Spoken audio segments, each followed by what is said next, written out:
Birdie's Lost and Found.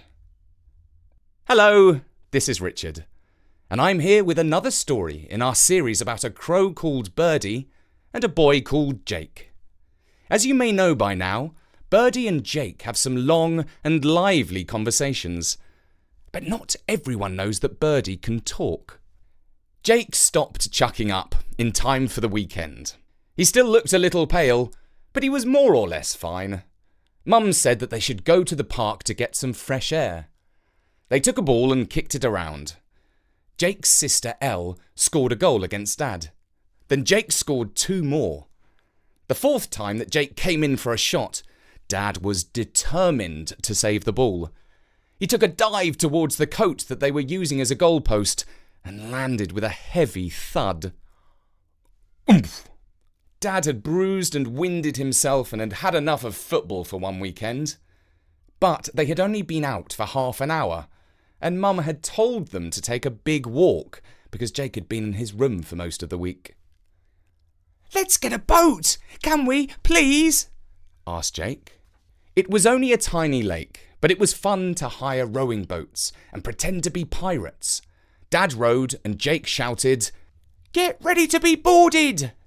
at Elle, who was in her own boat.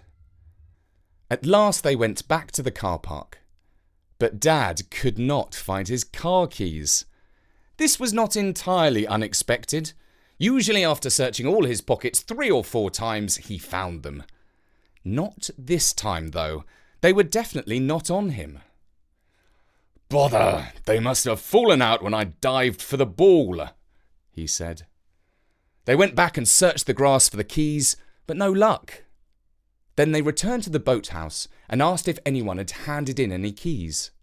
No luck. "Oh, double bother," said Dad. "They must have fallen out when you were rocking the boat, Jake." So Dad called Mum to say that they were going to be late. He half hoped that she would offer to bring the spare keys, but she didn't, so they walked home. Over lunch, Mum said how typical it was that Dad had lost the keys. Dad felt it was unfair to say it was typical of him, because he normally just mislaid them. And it wasn't his fault that Jake had been rocking the boat so much. "Who's in charge, you or Jake?" asked Mum. "Jake!" said Jake, and they all laughed. Afterwards, Jake went into the garden to see if Birdie was around. As it happened, Birdie was somewhere else. But just as Jake was going back into the house, he flew down and landed on the garden table. "Is your dad planning on digging up any nice worms?" he asked. "No, he's in a bad mood because he lost his car keys," said Jake.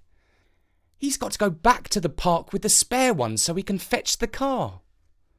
But the trouble was, Dad could not find the spare keys for a very good reason. Mum had lost the car keys 2 weeks ago when she went to the gym.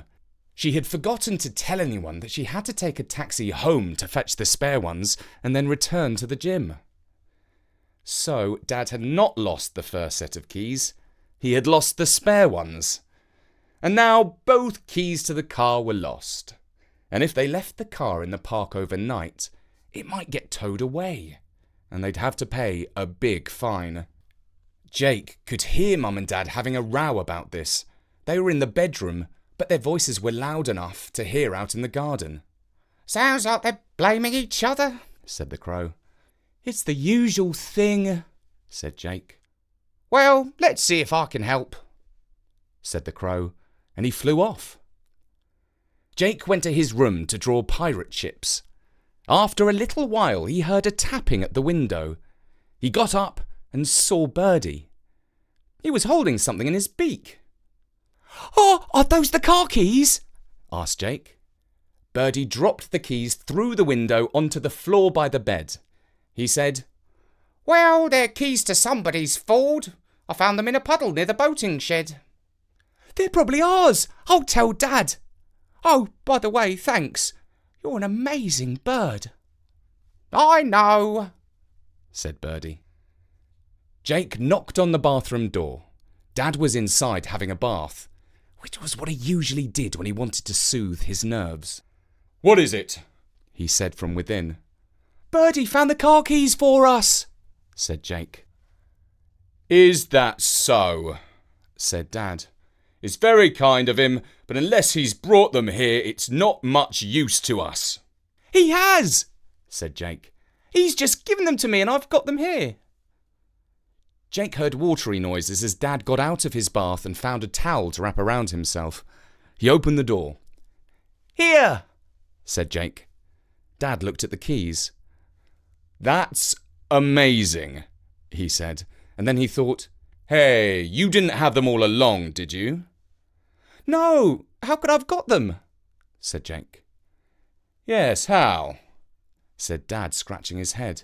It's true, said Jake. Bertie found them. Why don't you come and say thank you? They went into the bedroom. Bertie was sitting on the sill. Dad, still wrapped in just a bath towel, looked at him for a while. Well, say thank you to Bertie for finding the car keys, said Jake. Thank you, Bertie, for finding the car keys, said Dad. Caw, said Bertie. And Dad looked as mystified as ever. And that was Bertie's Lost and Found, written by Bertie and read by me, Richard Scott, for Storynori.com.